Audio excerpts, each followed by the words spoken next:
Birds of a feather. Why delinquent friends matter in crime.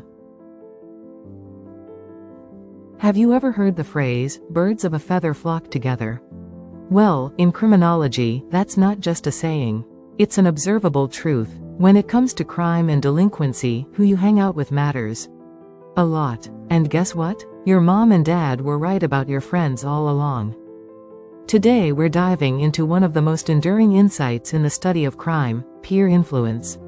Whether it's good behavior or bad, peers shape us. Kids know this. Parents definitely know this. And for decades, criminologists have been studying how and why peers influence behavior, especially when it comes to youth crime. From early childhood to adolescence, friends are a major part of how we learn to act, talk, and even what we believe is right or wrong. When kids hang out with delinquent peers, those who break rules or even laws, their own chances of getting involved in crime rise sharply.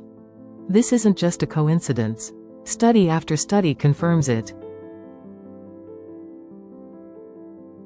In fact, if a criminologist runs a study on crime without accounting for delinquent peer influence, their model is likely flawed. We call that model misspecification. Simply, imagine trying to figure out what causes rain, but you leave out the clouds in your model. You'd end up with explanations that just don't hold water. Same thing in criminology. If you leave out peer influence, a key factor in youth behavior, your findings are likely misleading even when you're testing for other causes. You might blame poverty, bad parenting, or low self-control, but miss the simple truth if you don't control for peers. That is, sometimes, crime spreads through friends. Understanding how delinquent peers influence one another is more than an academic exercise. It helps us design better interventions. It helps parents, teachers, and community leaders steer youth away from harm. And it helps us explain why some teens spiral into crime, while others don't, even in the same neighborhood or school. Theoretical approaches address how peer influence works. So how do peers actually drive delinquency? Criminological theory offers several answers. Let's break down a few.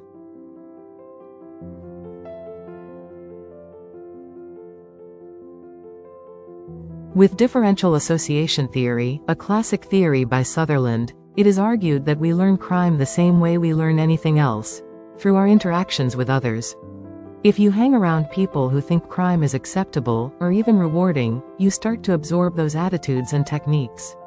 Social learning theory by Akers builds on Sutherland.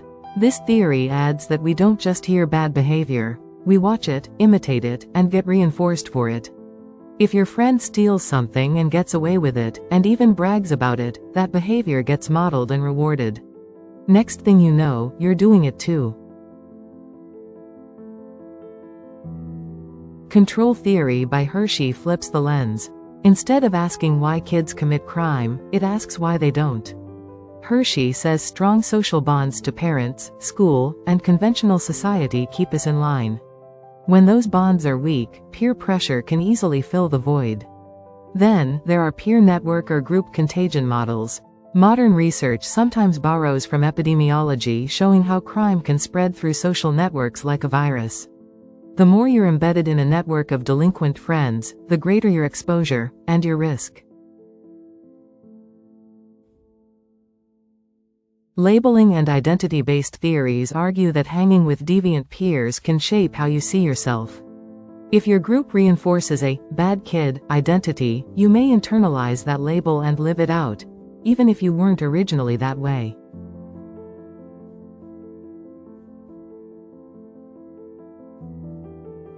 So, what do all these theories have in common? They all show that friends aren't neutral. They can shape what you do, how you think, and who you become.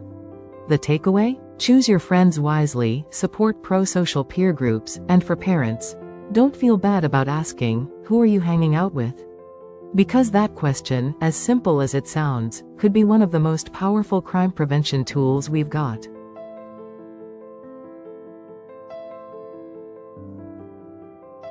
Thanks for watching. If you found this video helpful, hit that like button, subscribe for more criminology insights. It's free, and share this with someone raising a teenager.